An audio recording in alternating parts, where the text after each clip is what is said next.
Hello, everybody. Welcome back again to the Plan for Happy podcast. So, today I've got a very special guest. This is Nimesh Shah. So, Nimesh is CEO of Blick Rothenberg, which are chartered accountancy and tax advisory business based in London. Nimesh, welcome. Thanks, Adam. Thanks for having me on.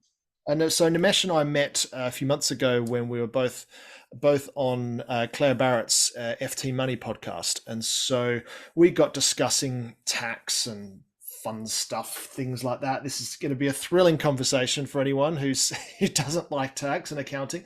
But really, I wanted to one of the topics that have come up a lot in conversation with our clients, and many people are interested in this, is we are going to potentially get a change in government in the next, well, let's say 6 months. So say the polls. This is the first change of government we're going to have in 12 or 13 years. I can't remember the exact number. And this is a government which potentially has a very different philosophy around tax for investors and residents of the UK. So Nimesh clearly is an expert in this field. So I thought I'd get Nimesh on, and we're going to discuss all things tax, all things planning, what the Labor government does, and go from there. So, Nimesh, before we kind of move into that, do you want to just give me just give the audience a quick little rundown on yourself and Blick Rothenberg and what you do and who you help? Yeah, it won't take too long, Adam. So I am a chartered tax advisor specializing in the taxation of individuals. So all my clients are people, mainly entrepreneurs, business owners, owner-managed businesses, and the interaction of personal and corporate taxes. So I've been doing that for over 20 years.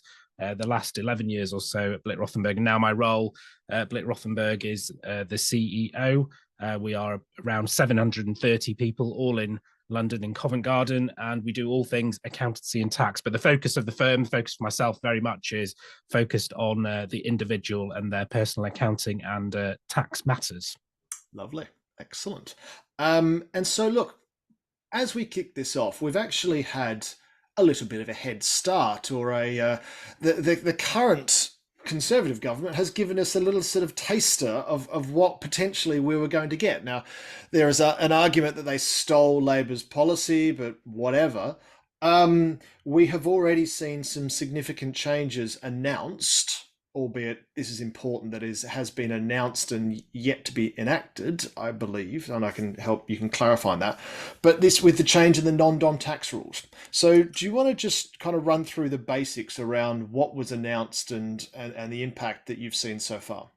Yeah, that's right, Adam. So it caught everyone by surprise at the spring budget. So Jeremy Hunt's probably penultimate financial statement before we go to the polls, likely to be an autumn election. We have to go by January 2025. So he hasn't got much time left. And what he did was really pure politics here, in my humble opinion, that unexpectedly he announced an abolishment to the non-dom tax regime. So the non-dom tax regime has been around in the UK system since the 1800s. It hasn't really changed that much. We've had some dramatic reforms in 2008 and 2017, but this is really taking a big sledgehammer to the regime, and it's abolishing the regime completely. And I'll come on to talk about what the Chancellor Jeremy Hunt has replaced it with. But if we just go back a little bit in terms of the politics at play here, about 2 years ago, there was a study that was commissioned by, or led by, actually, I should say, the London School of Economics and Warwick University. And this is probably the best bit of research I've seen around the behavioural aspects and the tax position around non-DOMs in the UK. And that research, with access to HMRC's data lab, said that if the UK abolishes its non-DOM tax regime, the UK will be better off in tax revenue, that's important, in tax revenue, by 3 billion. And the Labour opposition latched onto that. They said, well, if we are elected into government, we'd like some of that 3 billion, and that will be earmarked to pay for 10,000 frontline nurses and midwives and 7,500 doctors in the NHS. All very good things. Why wouldn't we want to have that? And Jeremy Hunt, when he came in as Chancellor, said in reaction to the Labour policy or the Labour proposal to abolish the non-dom regime, he said, well, hold on, and these non-doms are very valuable to the UK. They generate about 8 billion to the economy. The UK wants to be a destination for the right wealth into the UK, and we then need a world-class system, which we think we have in our non-dom regime, to attract those wealthy individuals and business owners into the UK. And that was his position in 2022 when he became Chancellor. Now, about 10 days or so before the spring budget, it got trailed very heavily in the front pages of the FT and the Sunday Times that Jeremy Hunt was considering abolishing the non-dom regime. And to say this caught everyone, including me, by surprise. I like to think I've got my ear to the ground on these things. I didn't see this coming. We were planning for a Labour government to come in, where the opinion polls are showing a Labour majority, that they would abolish the non-dom regime, because they've been talking about it every week on the Laura Koonsberg show, and to say that it's going to pay for their policies. But we didn't expect the Conservatives to steal a march, but that's exactly what they did. And what I think, Adam, they did was they've really taken the wind out of Labour's sails. Their flagship tax policy that was earmarked for these positive policies, these positive social policies, the Conservatives are now thinking that they will be on the other side of the Houses of Parliament, the House of Commons from next year, and they want to make it really difficult. So what they did was they took the policy, they stole it. You said that. They did.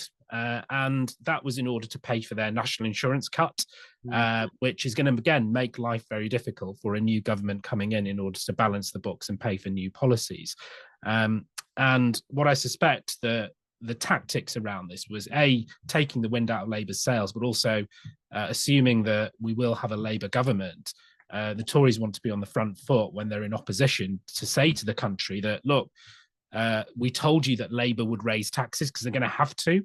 If they no longer got that money, and how are they going to pay for their policies when they do come into power? Well, history suggests you get some bad news out of the way very early when you come into government in an emergency budget, and you're going to have to increase one of the three big taxes, income tax, national insurance, or VAT, raises 3/4 of the total tax in the UK. Now, it's unlikely that a Labour government will introduce VAT. It would be a regressive policy because it disproportionately affects lower and middle earners more.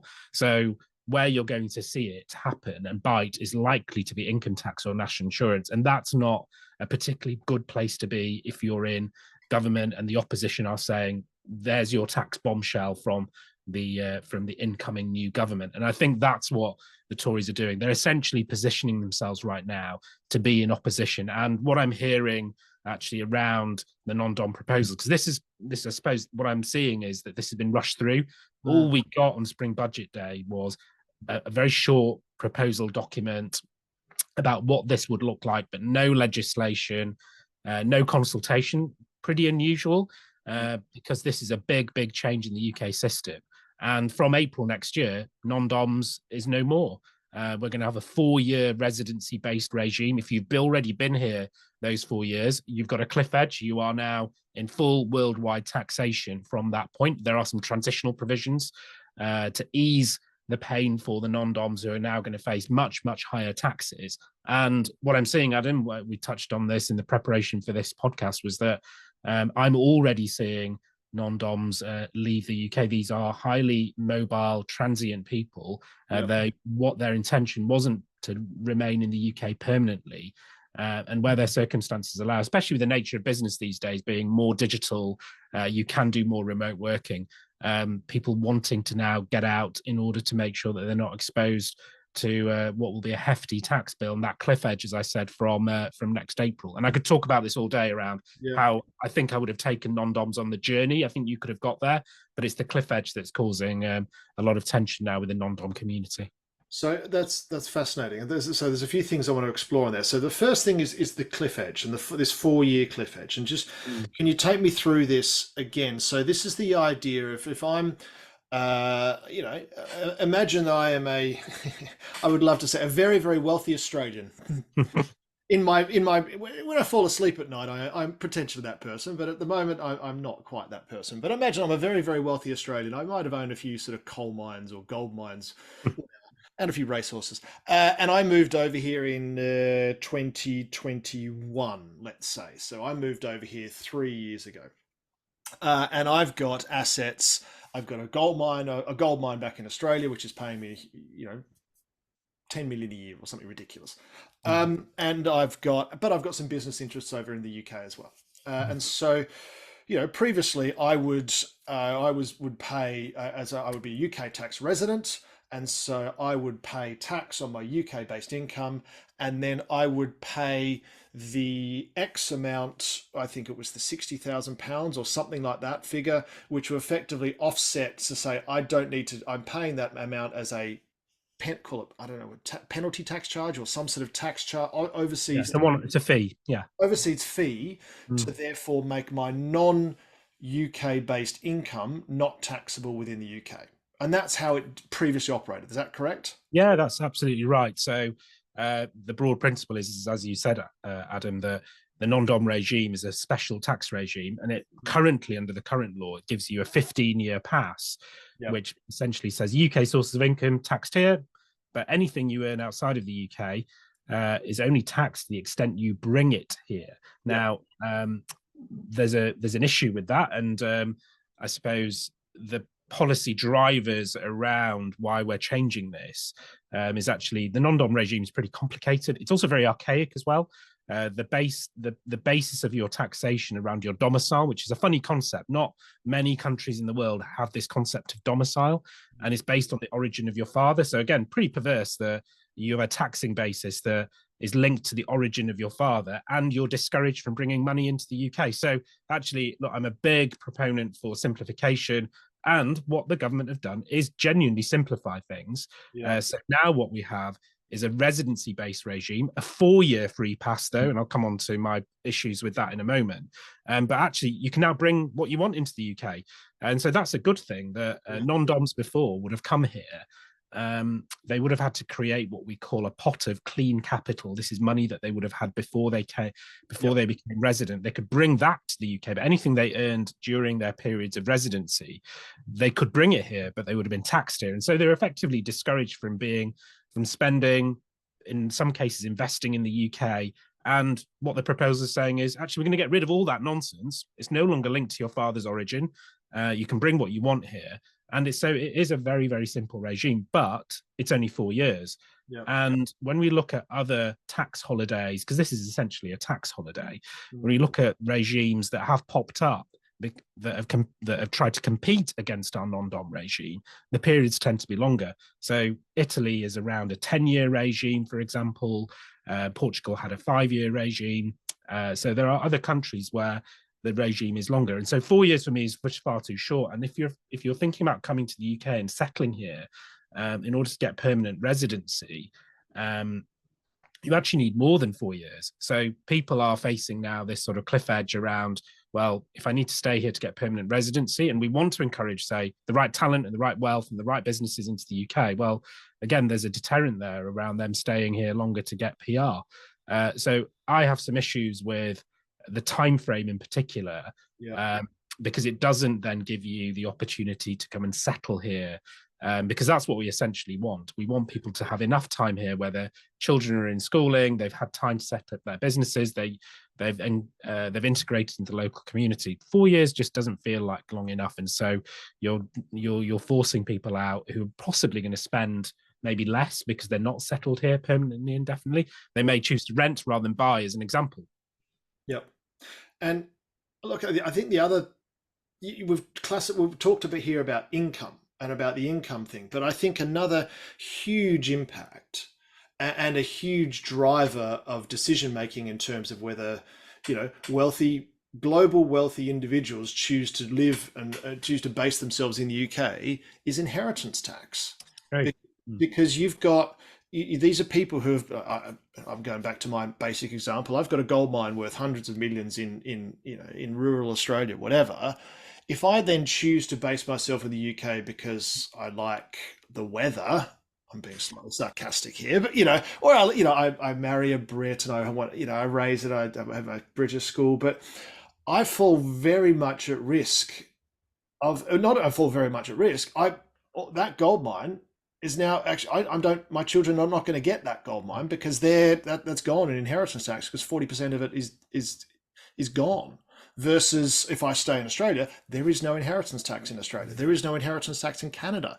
There is estate taxes in the US, but they start at like 10 million. Yeah. There are many. I don't, and you'd probably tell me, I don't know of many other countries that actually has an inheritance tax program or inheritance tax regime. Certainly not as punitive as the UK. And so Yeah. if you've got these global entrepreneurs who have built this wealth over time, and they're like, all this wealth's going to do, 40% of this wealth is just going to disappear.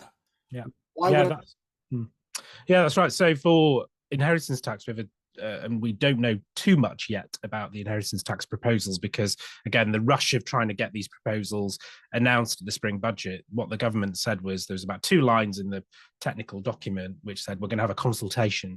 So I'm hoping that we'll get that detail over the next few weeks around inheritance tax. But what they have said is that the inheritance tax will be a 10-year regime. So currently it's a 15-year regime, but non-DOMs can use things called excluded property trust. So this is essentially a mechanism, a vehicle where a non-DOM can put their overseas wealth, or as much as they want to, into a trust structure, and that is then protected indefinitely for inheritance taxes. Now, the government did say we will give you a 1-year opportunity to set up an excluded property trust, so you don't face necessarily that big cliff edge on inheritance taxes if you've already been here 10 years or you're getting close to 10 years. So that was cushioning the blow to some degree on this 40% inheritance tax. Unhelpfully, though, Labour came out last week and said, we don't like the non-DOM loopholes in the Conservative proposals. And what we will do is we will effectively abolish the excluded property trust regime. We think that will raise something in the order of about 600 million. That's going to be earmarked for some of our policies as well. So we're now in this funny state with non-DOMs where they were just about sort of getting their head round over the last few weeks, months, that actually the non-DOM regime is no more. I might be able to plan around it with certain tax wrappers, just manage my position just more smartly. The inheritance tax is a problem at 40%. It's a big number. Now, the critics will say, actually, does anyone really pay 40% inheritance tax? You can plan around it. Things like business relief, gifting, spending, insurance. There are mechanisms around what UK DOMs, UK residents would do around their inheritance tax position. So why don't non-DOMs just plan in the same way? And I can sort of see that argument as well. Does anyone actually pay 40%? But the headline is 40%. That's what non-DOMs have got in their minds. And so that is a huge deterrent in terms of staying here, but also then, would you come here as well? In your example of the gold mine, would you really want to come here and potentially expose yourself to significant inheritance tax? And our rate is one of the highest in the world. And we only have a 325,000 allowance. And as you said, when you compare to the US, there's a much bigger lifetime gift allowance, closer to 10 million, that someone would benefit from as well. So that for me is a big sort of thorny issue, and Labour's announcements unfortunately weren't helpful and have then actually pushed more non-DOMs off the fence in terms of would they stay here or would they come here. And as we were talking about before, Adam, that we are seeing, and our business here has worked with non-DOMs for many, many years throughout our history. We have a big international flavour to what we do, both on the corporate and the individual side. But unfortunately, we are seeing some who have already left because they don't want to face that. It is the inheritance tax which is the big issue here, and the fact that trusts are no longer going to be relevant in order to plan for that.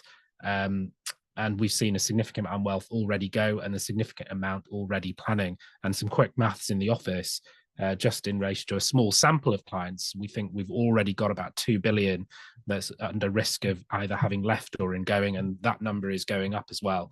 So we are speaking to our professional bodies.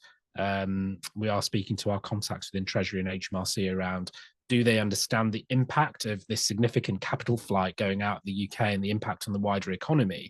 Because so far, Adam, I've seen no one, and I've seen no detail around actually what is the cost to the economy. We've talked very much about this is the additional tax that we'll raise based on an assumption in the data that was produced by the London School of Economics and Warwick University, that only a small percentage of non-DOMs would actually leave. Now, and I think there is some merit in that, yes, a number of people are settled here, and they've got kids in schools here, business, etc.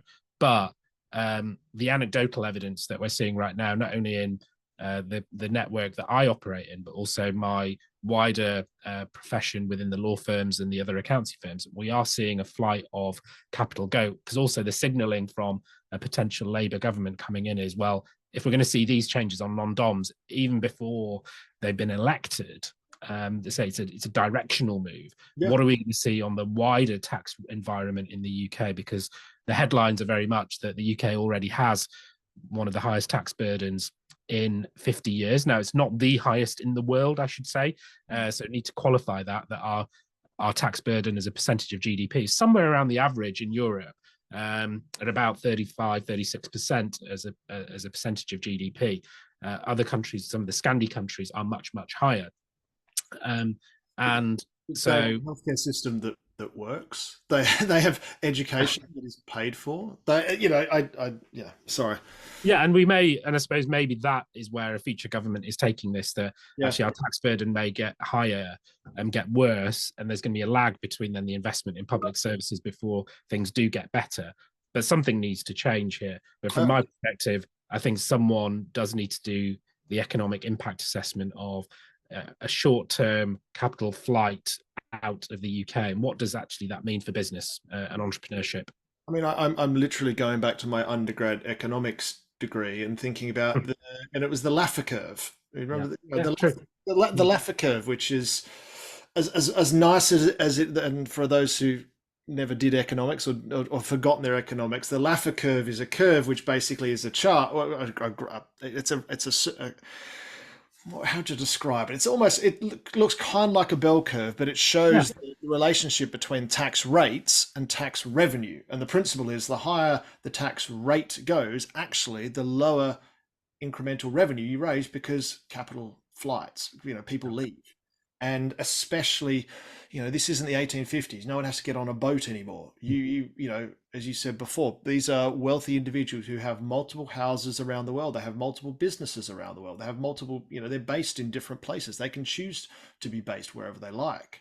And it's as simple as getting on a plane. And with many other, you mentioned Portugal before, you mentioned Italy, Dubai. There are many locations which are welcome with open arms. Wealthy entrepreneurs and wealthy non-doms to settle themselves in their locale. Yeah, that's right. I think there's a number of countries that have stolen a march, really, because they have looked at our non-dom regime with envy over many years, and so these other regimes have popped up. But also just the general business environment in the UK, and I think Brexit has a hand to play here. But this has been bubbling for a while. We have some political instability as well and uncertainty. But we've had a number of cases here, actually, that the tax regime, the non-dom regime, was maybe keeping a few people here. But some are now relocating to actually higher tax regimes as well. And again, anecdotally, some are moving to the US. And I know the US has got some of its challenges, especially around some of the safety concerns. And that's got its own political issues as well. But the anecdotal side of things is saying, well, it's easier to raise finance there. It's a much more friendlier business environment. There's less compliance that I have to put up with. Okay, tax compliance can be more burdensome in the US. But we've had some serial entrepreneurs already move over to California, one of the highest tax regimes in the world, because of really the business environment they feel is much more favorable there, and the tax regime now in the UK doesn't really compel them to stay here. Well, so I'm normally an optimistic person, but that doesn't sadden me to hear that, because you go back a few years and the UK historically has had, and I say historically, let's think about the last 20 years, for example, and the best advantage the UK has in terms of global business is, well, actually, it's got two major advantages from global business, and both of these are pure by accident. The first is that it speaks English, and English is the global language, it's the global internet language. Everyone who grows up in a foreign country, the first language they learn, if they don't speak English, is English. And so UK is the home of English-speaking world. It has that natural advantage of people who understand English can come here and do this. Again, it's an accident. The second part is the time zone. You are beautifully based between Asia, between the US. You're split down the middle. You have this, and as long as so, you have those two natural advantages. And then from a general other business perspective, So, okay, if you're going to base yourselves in Europe, you can base yourself in Frankfurt. Yes. Do you want to? You can base yourself in Paris. Beautiful. Yes, but you better speak French. Can you base yourself somewhere in Eastern Europe? Maybe Scandis, tax a bit higher. All of these other options. London used to be basically the default option because it just kind of ticked more boxes than many others. And the US was tough because of the green card issue and tax was a bit funny. And then Asia was exciting, but again, you're sort of stuck over in Asia. You're not really part of the rest of the world. And so London had that natural advantage and still will have some base of natural advantage. It's always will. But if it's just that, capital and people are so mobile these days, business is so international. You want to start an internet company, you can do it anywhere in the world. It doesn't matter. And if you are seeing those marginal, difficulties increasing that actually tip London over the edge from somewhere like not California, but even somewhere like Austin, Texas. Texas is Florida, Miami, somewhere like that, which are promoting themselves even within the US as more business-friendly states. Arizona is another one. So it does sadden me to hear that actually you are seeing London has these amazing natural gifts from a global perspective as a global city, and potentially just through. And I'm not blaming potentially a Labour government here. This is remember we've had 13 years of Conservative government as well. So and this is Conservative is meant to be the low tax and business friendly, but we've somehow managed to lose our way. Yeah, and as I said, I don't think it's the non-dom changes that are pushing people over the edge. This has been bubbling for a while, and all the things that you've mentioned there, Adam, around just the business environment. And I think Brexit has a huge part to play here. Talent shortage, discouraging sort of the immigration into the UK. Again, we don't really have any kind of investor visa type program, which again was the envy of the rest of the world, whereas dead straightforward for wealthy individuals to come into the UK. Now, I have a challenge about it's got to be the right wealth that comes into the UK, that does support entrepreneurship and business in the UK. And look, I'm like you, I'm the optimist, and London is a great place for all the reasons that you said, and the attraction on things like schooling, rule of law. They are really, really positive, strong strengths around the UK and London. And I hope that an incoming Rachel Reeves, who I've got a lot of time for as an economist and a prospective chancellor, I think she speaks really well. Hopefully that she will engage with the business community, and I know that they have been to a degree already, about what can make London and the UK a world-class destination for the right wealth and supporting entrepreneurship right throughout the UK. Look, I agree, and I've heard. Her recent lecture that she gave a month or so ago was, I must admit, a little disappointing in terms of, albeit there wasn't much substance to it. Lots of theory. Yeah. There was lots of theory, and albeit maybe she chose to go back into economist mode as opposed to chancellor-elect mode. And also wanting to keep all policies under wraps because Conservatives keep stealing them anyway.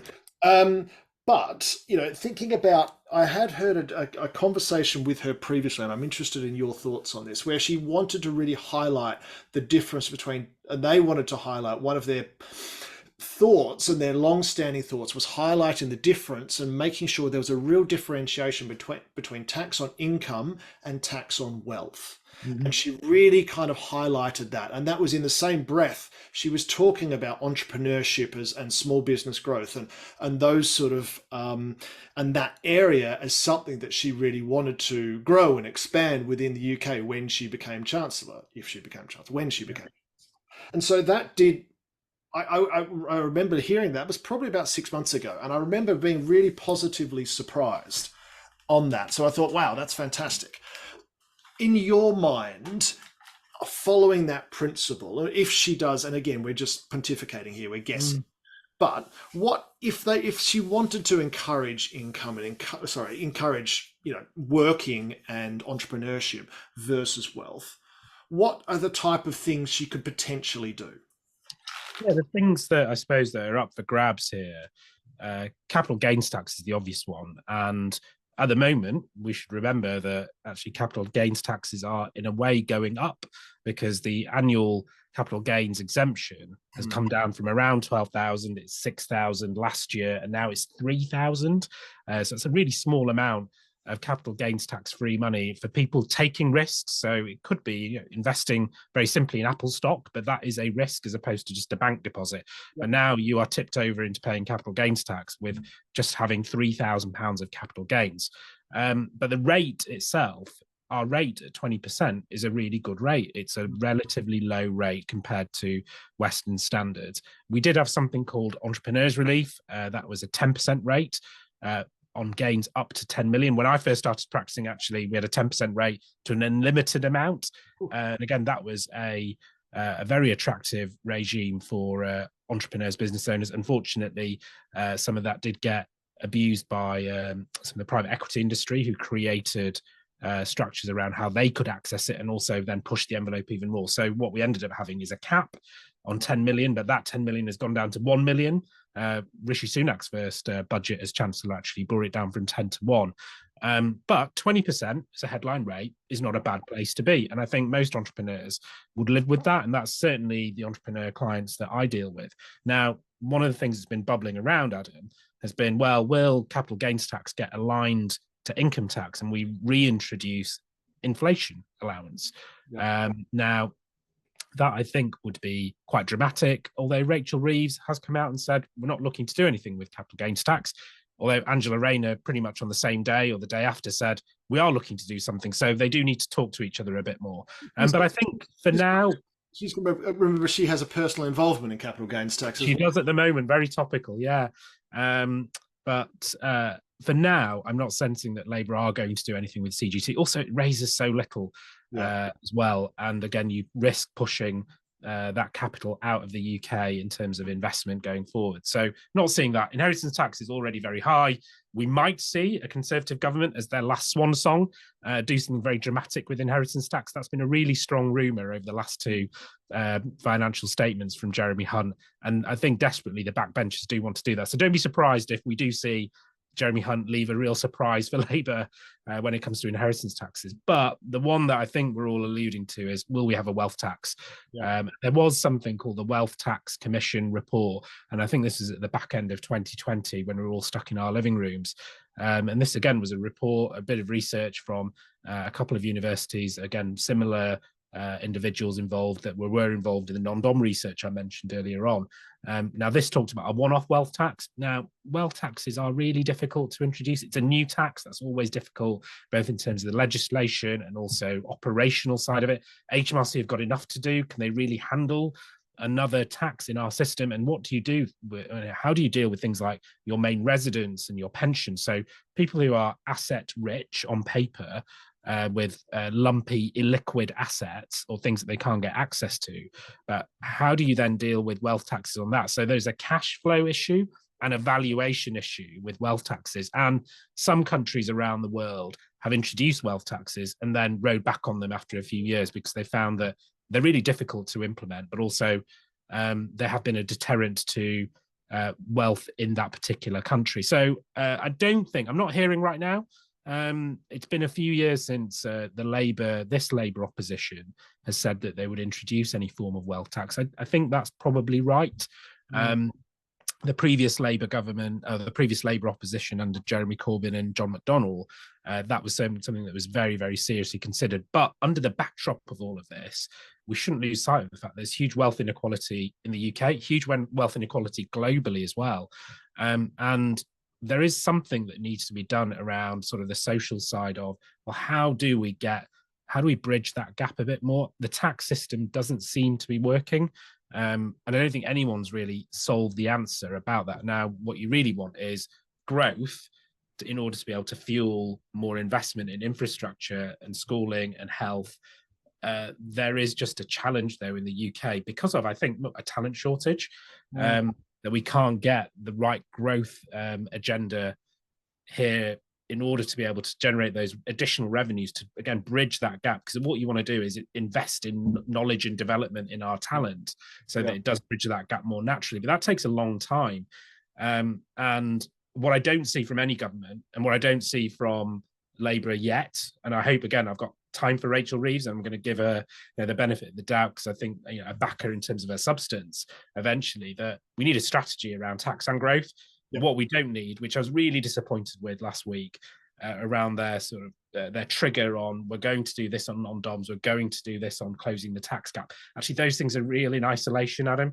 Why don't we have a proper strategy that's over the next 10 years around taxes and around growth? And let's be honest with the country, that there may be a bit of pain to begin with, but we shouldn't let politics play its part in the economics and the tax policy. I just can't stand politics meddling in tax policy, which is where we've actually got to with some of the mess that we talked about, certainly on the non-dom regime.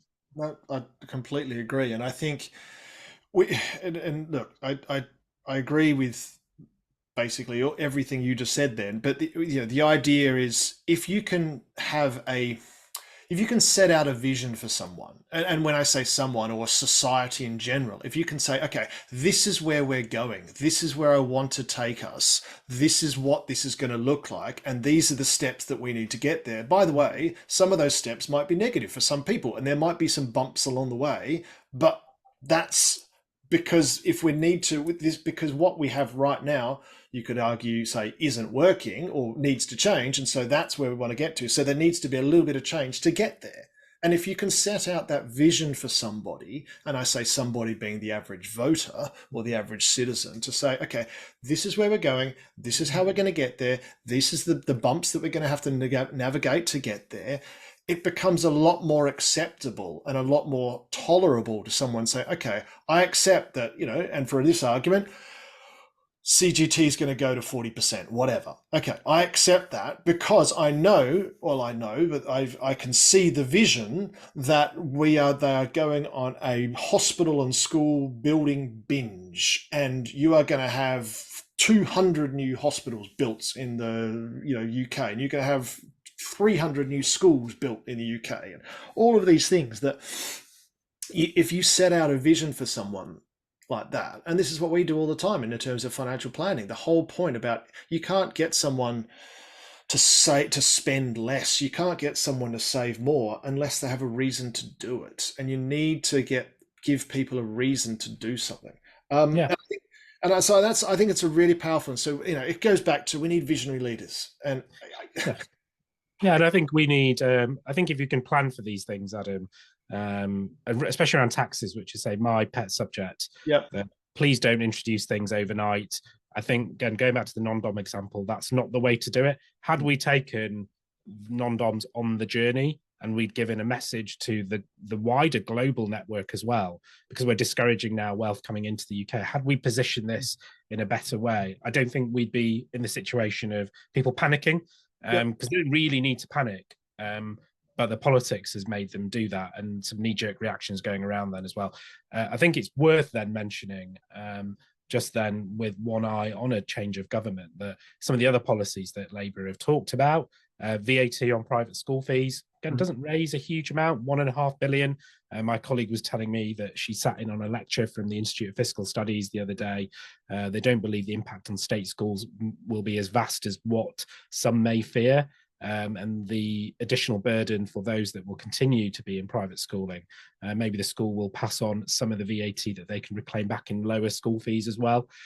That seems to be now a slam dunk that that's going to happen.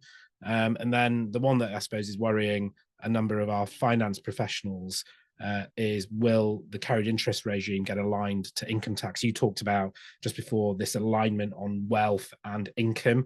That has been doing the rounds on whether someone will pull the trigger on aligning carried interest to 45% income tax. And again, I think these funds are very mobile. Other countries, Germany and France in particular, which are actually badged as higher tax jurisdictions than the UK, have introduced forms of incentive for private equity executives and a special regime for carried interest. So again, we just need to be a bit careful about whether we're going to push some of these funds out of the UK, and in particular then the impact on London. But again, I'm not hearing lots and lots of wild noises around that at the moment. And we won't know for sure exactly what Labour are going to do. We won't really know as well until we get, even a manifesto only tells part of the truth, because as I said before, history says there's going to be some bad news in that first budget, and you do need to raise a ton of tax revenue, and your bets are going to be on income tax or national insurance having to go up. in order to pay for some of the policies that we're talking about here, which I say are really good policies and stuff that I would personally love to see in our system as well. Yeah, no, I think you're right. You're not going to see, we're not going to get you see the true colours really before year two, because you're right. They'll kitchen sink the first one and blame it all on the blame it all on the previous mob. Every new government does exactly the same thing. Every new management does the same thing when they take over. Kitchen sink in the first year, blame it all on the previous mob, and then start with a fresh slate from there. There was also the promise from Rachel Reeves that nothing. I think it wasn't no taxes will change, but she's not going to change CGT, and she's not going to change, there was something else. I think it was income tax. I think it was income tax, yeah. Yeah, so that won't change in the first year. And that makes sense as well, because she has an election to win, and you don't win. It's very hard to win elections when you're saying you're going to increase taxes on people. Hence, Mr. Corbyn and Mr. McDonnell found that out pretty quickly. So I think, yeah, you're right. You're not going to see that before year two. But the school fees, again, someone with school age children, it does seem it's coming. There's not much you can do about it. I think maybe the schools can try and help. I don't know. Who knows? But it's up to them. The other one I just wanted to touch on briefly was landlords. And this is, this comes back to the idea of, well, actually, it kind of covers everything, because if we're getting a wealth tax, clearly landlords come in with their house prices are, haven't gone up, went up a lot, let's say from, in the 90s and 80s, 90s, 2000s, but really in the last 10 years or so, especially London house prices, haven't actually moved that much. But we still have, again, going back to the we have a domestic shortage of housing. House prices, if you want to live in London, house price expensive. So, but then to move out of London, you've got to have the supply of houses outside of London. So I can't see Labor being anything especially friendly on being a landlord. I don't know if you've got any thoughts on that. Well, it's pretty bad for landlords already, because tax regime over the last 5-6 years has meant that really, essentially, you can't deduct your mortgage interest anymore. Yeah. And that was all fine. No one really felt the pinch whilst rates were very low. But now, where rates are 5, 6, 7% on a buy-to-let mortgage, even in some cases pretty higher than that, landlords are finding that the economics just don't make sense with the tax burden that they face. Property is the heaviest taxed asset that we have in the UK. And I find it quite unusual, because I don't like real estate personally. I don't understand it. I think you've really got to know your way around property in order to make money from it and earn a good living from it. And so accidental landlords is not something I want to be. And can't think of anything worse than having to fix the boiler at midnight for a tenant. But there's a case around whether actually people will start divesting themselves away from real estate and moving into more liquid type assets. The good things and the good advice that Adam, you and your team give as well. Yeah. But I can't see it getting worse. I'm not sure how much worse it could get, unless, say, Labour would introduce, or another government will introduce, a higher form of capital gains tax to exit that property. That's a deterrent to sell. Or would there be some kind of annual charge on a landlord based on the value of the property? We have something called the annual tax on enveloped dwellings, a bit of a mouthful, that's been around for about 12 years now. But this is for residential properties owned through company structures that are not used for a commercial purpose. And so there is a regime already that we have that taxes property in very unique circumstances. I wonder whether a government might look at that and go, well, actually, we'll roll that out for all residential properties owned by landlords to generate some more revenue, and put that then into the housing market to generate more supply, as you say. But God, housing is a mess. For, again, all the things that you've talked about, Adam. I think it's going to take more than just tax policy or messing around with stamp duty in order to find the money, find the right strategy again on what we're going to do about the housing shortage in the UK. Yeah. Well, I mean, look, and again, I'm thinking through this, thinking I'm being really negative here, and I'm being kind of pessimistic, and I don't like doing that. So I'm kind of going to take this as an extension to say, and one of the, I had conversations with someone who runs an EIS fund, so it's the Enterprise Investment Scheme, Mm, and another separate conversation with someone who runs a VCT, a venture capital trust. And both of those people said that their regulatory, well, not regulatory bodies, but they're kind of corporate bodies that they, so I think it's the Venture Capital Trust Association mm, and it's the Enterprise Investment Scheme Association or something. I'm making those up, but effectively the bodies that represent those particular small, unlisted, growing UK businesses said Labor, both have said Labor reached out to them and effectively, because both have tax incentives to encourage investment. mm, And Labor apparently, in a handshake agreement, have agreed to say they will not rock the boat. They will continue these tax benefits of investing in the UK. But I'm kind of thinking around and just exploring this more with the property angle. And you've got the classic kind of, property, and I can see why, from an argument, from a pure economics perspective, it's the classic rentier, type thing. You are owning effectively a dead asset, and you're being paid on a dead asset, which is property. It's an appreciating asset, but yes, it gives someone to live. Versus within a government, you can effectively say, okay, we're going to make that less tax incentive to own effectively a fixed asset and mm, more tax incentive to own a productive asset, a growing mm, asset.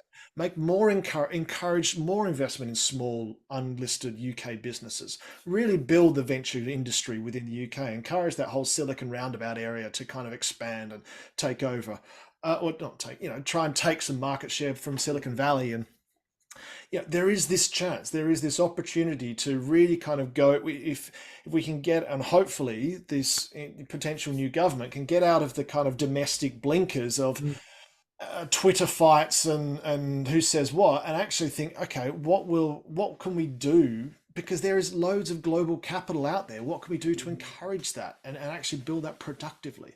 I think there's a real chance for that to happen. You just need the vision. You just need someone with a real understanding, or someone who has the ear of one of these people to really get into them about this is the real chance you have. Anyway, sorry, I'll get off my soapbox now. yeah, but maybe just around EIS and VCTs, because you're on the topic, Adam. We've talked a lot about maybe some slightly negative messages around tax burdens being high. As you've said, Labour have said that they're not going to mess around with things too much in their first couple of years because taxes are quite high. So you may not see some of the draconian things that people are speculating in the market. And as I go back to, I think Rachel Reeves has got her head screwed on here. And if she can get her strategy right and her tax strategy right, there could be some really, really good things that we'll see around investment in entrepreneurship. But for the clients that we talk to, things like EIS and VCT, if we are planning for a higher tax burden environment, which we're already kind of in with reduced allowances and frozen thresholds, etc., that number that people may need to retire on, that's becoming a little bit harder now because tax is eroding some of that wealth and those savings and the income that people are earning. So I think now is more than ever, it's important to really plan for the next few years ahead in the knowledge that things may get slightly more tighter when it comes to taxes. But there are lots of tools out there in all the things that I know that you talk about, your team advisors on around the use of pensions, maximizing your ISAs, making sure you've got a gifting strategy, life insurance for inheritance tax, offshore bond planning, family investment company structures. There's loads of things actually that's out there, really simple vanilla type planning. Yes, it needs to be tailored and bespoke to you and your individual circumstances. And EIS and VCTs have got a role to play there, again, around managing your tax exposure at the right times. But I think with some good advanced planning, and this extends to non-DOMs as well, it's not as bad as what people may be fearing. The headlines are probably worse than the reality. But uprooting your families and letting tax dictate that's a pretty sad place to be, and that's coming from a tax advisor. Yeah. But I think there is lots and lots of things that people can plan for over the next few years. The one thing that may not be able to plan for is, as you touched on, was VAT on private school fees. You may want to speak to the school about, I've heard about people advance paying their fees. I can't say whether that works or not, and whether there'll be some anti-forestalling that'll be introduced by a future government. But That's probably the one thing that you can't plan around. But there's lots of things that you can do depending on your earnings profile and what you're up to. That the UK still has a lot to offer. Yep. No, I agree, and the planning is elementally important, both what we do from a financial aspect, but also from what you do as well around, that the tax planning, and especially on the non-dom focus, which is a little more outside of our remit, but is certainly within your remit. So if anyone has any questions, that kind of brings us probably round up to nicely to finish off. But Nimesh, if anyone is listening who wants to reach out with you or your team and have a conversation about their situation, what would be the best way to get in touch with you? Yeah, please reach out if you've got any feedback as well about things that we've talked about.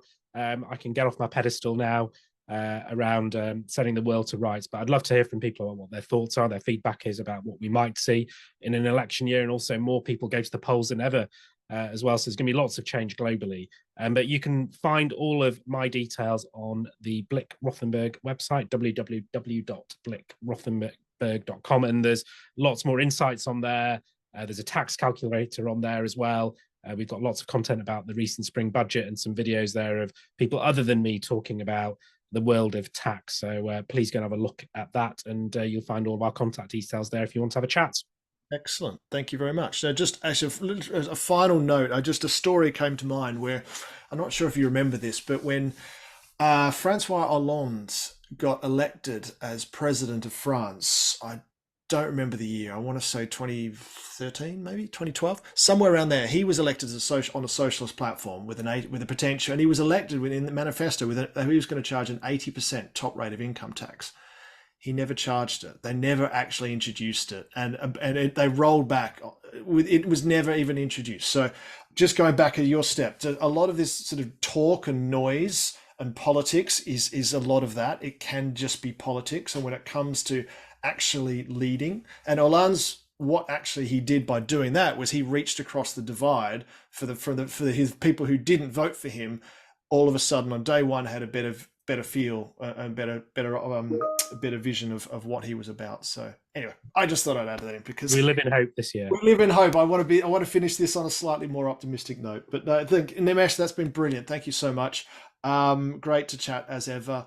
And yes, look, if anyone does have any questions or feedback, please feel free to put comments, subscribe, and hopefully talk to you soon.